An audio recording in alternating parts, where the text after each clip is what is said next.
Prime Minister Modi to inaugurate the college and administration buildings of Rani Lakshmi Central Agricultural University in Jhansi through video conference. Prime Minister Modi in a tweet says this would improve the education infrastructure and contribute to cutting-edge research in agriculture as well as further farmers' welfare.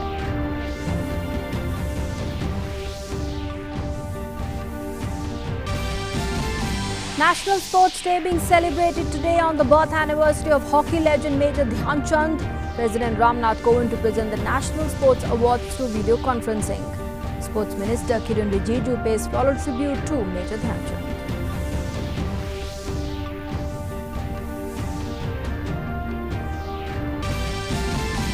Three terrorists killed in encounter in Jammu region in Jammu and Kashmir. In Pulwama, one Jawan martyred, firing stopped and search is underway.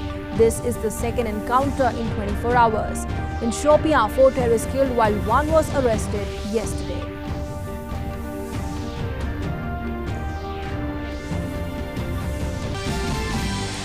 In Odisha, many villages inundated due to heavy rains. 5 people died in the rain-related incidents yesterday. Some respite though in the flood situation in Bihar. Many rivers in spate in Jammu. The Met Department forecasts heavy rains in central and north India for the next 3 days.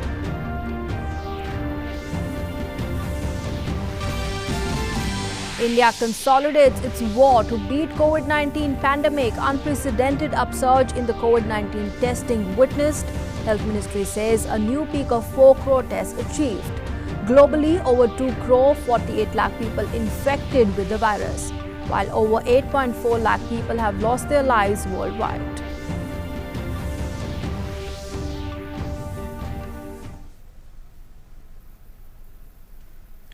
Hello and good morning. You're watching Doordarshan News with me, Nancy Kohli. Our top story: Prime Minister Narendra Modi will be inaugurating the college and the administration buildings of Rani Lakshmi Bai Central Agricultural University via video conference at noon today. The RLB Central Agricultural University is located in Jhansi. It is a prominent institute of the Bundelkhand region. Prime Minister Modi will also be interacting with the students of the university during the event. The university has started its first academic session in 2014-15 and is offering undergraduate and postgraduate courses in agriculture, horticulture and forestry. The university website can be accessed through pmosms.nic.in. And moving on now, in Jammu and Kashmir, security forces have gunned down 3 unidentified terrorists in the wee hours today during a gunfight in Zadura area of South Kashmir's Pulwama. An AK and 2 pistols have been recovered from the slain terrorists. A joint team of the police, the army and the CRPF had last night launched a cordon and search operation on specific information about the presence of terrorists in the area. As the joint teams of forces approached towards the suspected spot, the hiding terrorists fired upon them, which was retaliated, triggering an encounter. One soldier was also critically injured and succumbed to his injuries. The joint operation is still in progress. This is the second gunfight in South in less than 24 hours as 4 terrorists were killed, while as one was caught alive in an encounter in Shopian last evening.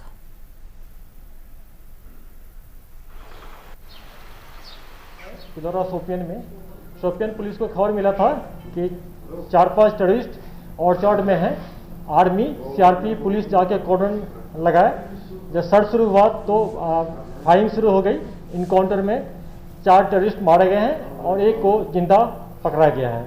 इसके अलावा 2 terrorist है, एक दोनों सी category का है, शकुल B category का है और 2 के AK-47 मिला है, 3 पिस्टल मिला है और एक हम लोग सोहेब जो मिलिटेंट है चरसू अवंतीपुर का, उसको जिंदा पकड़ने में कामयाब हो गए। उसका इंट्रोगेशन चल रहा है। And Pakistan initiated unprovoked ceasefire violation in the Mendar sector in Poonch district last evening. Pakistan fired with the small arms and intense shelling with mortar along the LOC in the Mendar sector. The Indian army then retaliated befittingly.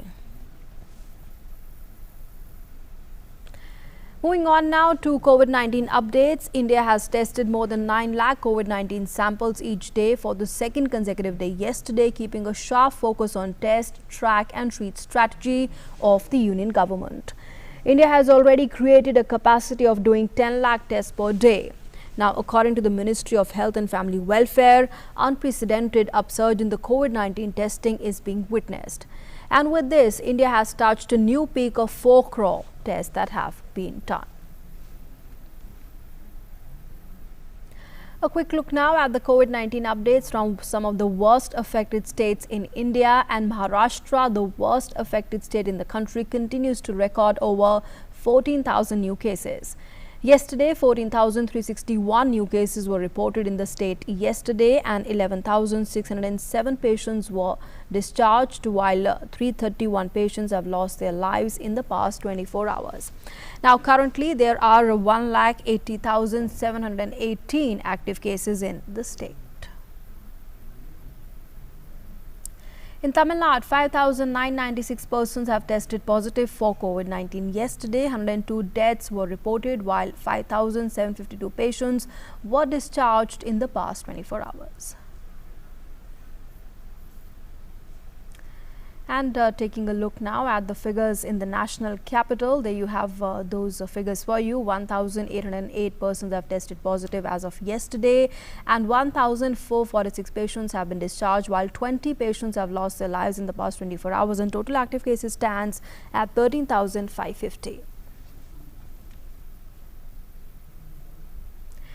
Moving on now, Lok Sabha Speaker Om Birla chaired a meeting of the officials from both the Houses of Parliament, the Health Ministry, ICMR, AIIMS, DRDO and the Delhi government to finalize the arrangements for the session in view of the COVID-19 pandemic. Earlier, the Speaker had also held a meeting with the Secretary Generals of the Lok Sabha and the Rajya Sabha on Thursday. Later, after the meeting, the Speaker said that his priority was to ensure smooth functioning of Parliament during the session, and guidelines pertaining to social distancing will be adhered to during the Parliament session. हमारी कोशिश है कि व्यापक स्वास्थ्य सुरक्षा के इंतजाम के साथ सदन को सुरक्षित तरीके से चलाया जाए। लोकसभा का सत्र एक महत्वपूर्ण सत्र है और जिस संकट के समय चल रहा है, हमें आशा है कि सत्र सुचारू रूप से चलेगा, व्यवस्थित चलेगा। सभी माननीय संसद सदस्य व्यापक रूप से कोविड संक्रमण की गाइडलाइन का पालन करते हुए सत्र चलाने में सहयोग करेंगे। Moving on now to the latest on the flood situation affecting various parts of the country. Monsoon mayhem continues in various parts of the country, and flood-like situation prevails in Odisha due to heavy rains. While in Jammu, many rivers are in spate. The Met Department has predicted heavy rains in central and north India for the next 4 days. Rainfall and flood have adversely impacted normal life in various parts of the country. The flood situation has further improved in Bihar, where 16 districts are reeling under floods. People have started returning to their homes as water recedes from their villages. As many as 21 teams of NDRF and SDRF are still engaged in relief work. The Met Office has predicted light to moderate rain in catchment areas of Nepal and Bihar during the next 24 hours. Meanwhile, flood situation has improved slightly in Uttar Pradesh, but over 830 villages of 18 districts of the state are still affected. Chief Minister Yogi Adityanath has directed officials to monitor the water level of rivers and evacuate villages to safer places even before the water enters there. Rain in some parts of capital city Delhi and NCR gave pleasant weather and respite to Delhiites from humidity. Although Delhiites face difficulty due to traffic jams and waterlogging, now Yamuna is flowing above danger mark in Delhi. Extensive rainfall in Odisha is also hampering day-to-day life. NDRF and ODRF have been deployed in state to tackle any untoward incident. In view of unabated rainfall in Madhya Pradesh, Met Department has issued red alert for 6 of its districts, while orange alert have been issued for 10 other districts. Meanwhile, Lieutenant Governor of Jammu and Kashmir reviewed preparedness quick action mechanism to cope up with flood in the Union territory. Newsnight Desk, DD India. Now in Assam, a 6-member central team returned to the national capital Delhi last evening after assessing the flood damages. And during the 3-day visit, the team made an in-depth assessment of the damages in 7 flooded districts where infrastructure in terms of roads and bridges, properties, cropland and embankments took place, as well as livestock have been affected. Now, the team will also be filing a detailed report on the extent of damages to the Home Affairs Ministry. The government of Assam has sought adequate compensation to the tune of 2,300 crore rupees in the interim report submitted to the central government. The Ladakh Union Territory administration is focusing on border area development, and with the support of the Union Government Special Development Package, Ladakh Union Territory administration is aggressively going ahead with infrastructure and welfare activities. Ladakh Lieutenant Governor R.K. Mathur has launched various programs for Changtang region in the eastern Ladakh worth 245 crore rupees. While a Changtang package of rupees 129 crore rupees and a special development package of 92 crore rupees were also launched. Apart from this, another project for border area development of 23 crore rupees was also launched. The package covers critical infrastructural development, housing, health, education and employment opportunities.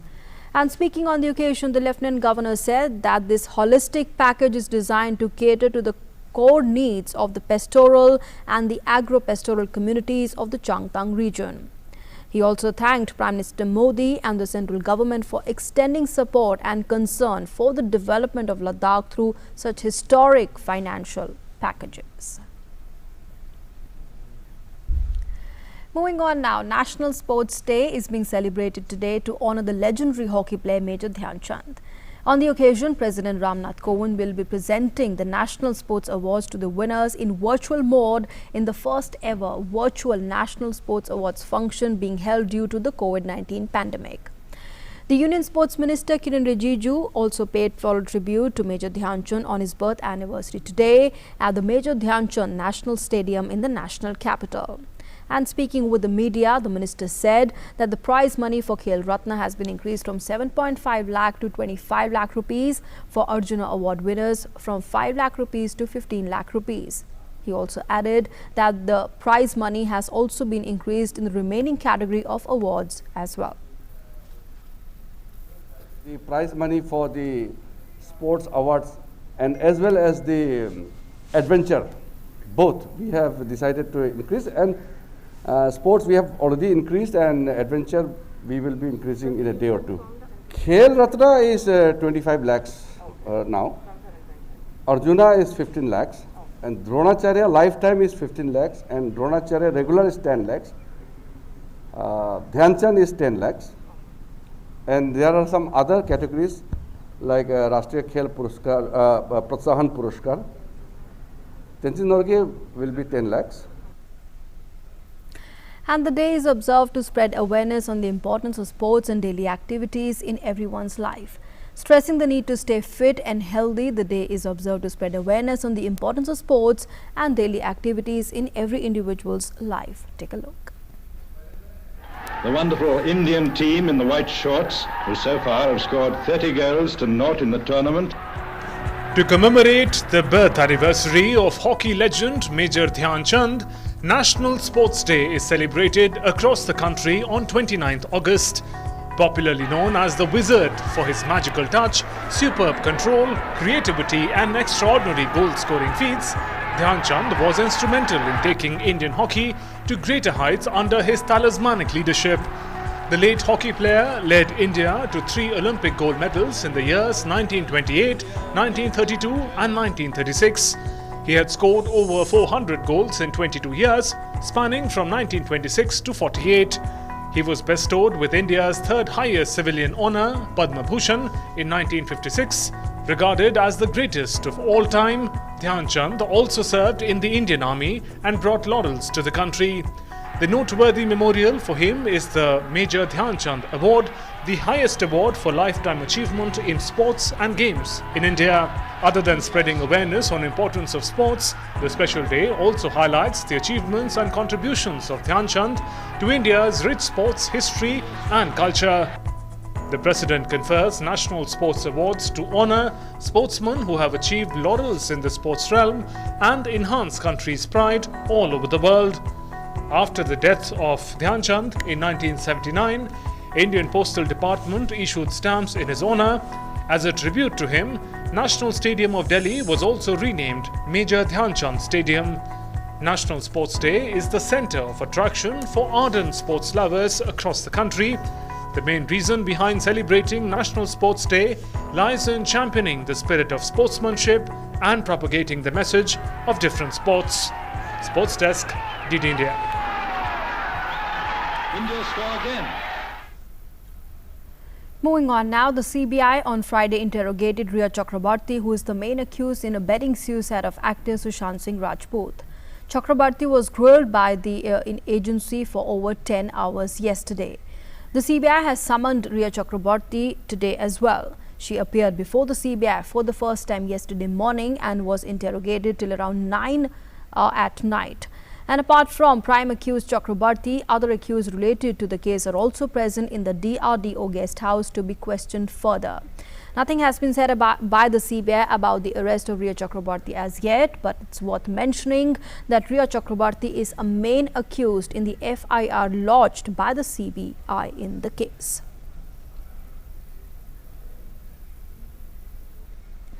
India's permanent mission to the United Nations has co-sponsored the Indonesian resolution on women peacekeepers that calls for full, effective and meaningful participation of women personnel in peacekeeping operations and congratulated the Security Council for adopting Resolution 2538 on women in peacekeeping.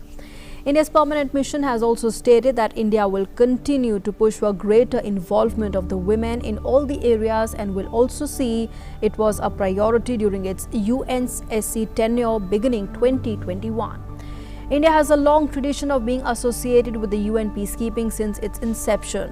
And India made history in 2007 when in fact it was deployed the first all-women formed police unit in the UN mission in Liberia.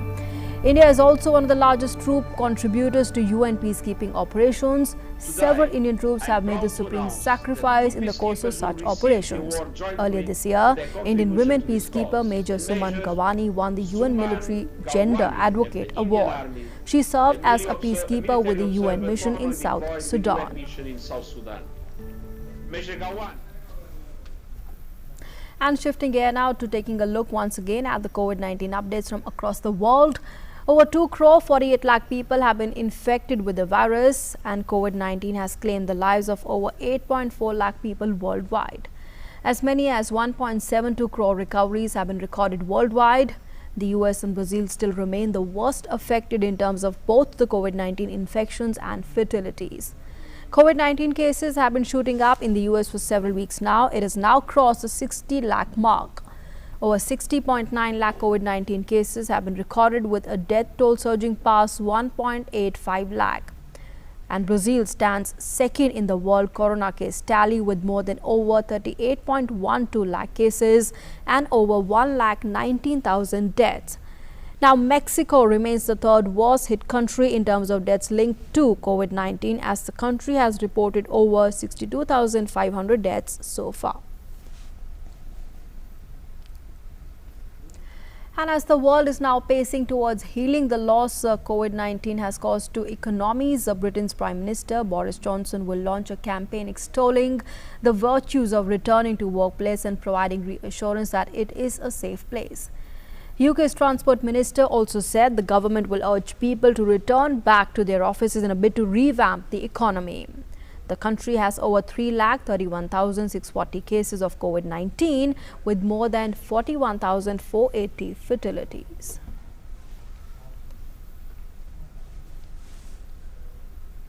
And Mexico, which is among one of the hardest struck countries by COVID-19, is now showing a declining trend in the cases.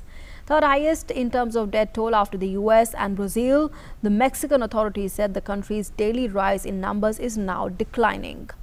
Mexico has so far registered more than 5,79,910 cases of infections, with the death toll of over 62,590. And Paris has made the wearing of masks mandatory for all the public spaces, following similar measures in large cities like Marseille and Nice. Prime Minister Macron defended the measures, saying they were a reasonable constraint that needs to be accepted for a while because it allows to slow down the circulation of the virus. France has recorded a daily tally of 7,379 new confirmed COVID-19 infections on Friday, taking the total number of cases to 2,67,077 and deaths due to COVID-19 standing at 30,596. And France has also announced that of the 100 billion euros of the recovery plan, 15 billion euros will be dedicated to innovation and industrial relocation in the country. While talking to journalists, French President Emmanuel Macron on Friday said that the money would allow for faster innovation to put a drug that is very innovative on the market. He added that this would encourage the relocation of pharmaceutical companies in France. Macron visited the site of French pharmaceutical group Sequence. He said that the recovery plan, due to be unveiled next week, would be a 10-year program to result in a stronger France in 2030. And German Chancellor Angela Merkel has said the COVID-19 pandemic was likely to worsen in the coming months and also called on people in Germany to continue taking the threat seriously. During her annual summer address in Berlin, she promised her government would respond by fostering a spirit of social solidarity. Merkel's comments reflect the reality of rising cases in many parts of Europe. She said that life would not return to normal until a vaccine to combat it had been developed. She said that such stimulus was essential as the economy could not be allowed to grind to a halt in the meantime. Merkel also said that global efforts to combat climate change were insufficient and that she would accelerate the fight to combat it in the coming years. She said the European Union needed to adjust the climate goals it has set for 2030 and that she also wanted a carbon pricing mechanism for the industry and the transport sectors. Now, Havana's governor has announced an overnight curfew, the ban on the travel from the Cuban capital to other provinces, and greater restrictions on the circulation of vehicles in a bid to curb a new peak in the COVID-19 cases. The new measures will come into effect from the 1st of September for 15 days. Cuba had mostly contained its novel coronavirus outbreak by the end of June by isolating patients and conducting rigorous contact tracing and easing lockdown restrictions. But it tightened them again after cases surged again. Cuba currently has more than 3,866 COVID-19 cases and deaths over 92. And with that, it's a wrap on this edition of the news. Thanks for being with us.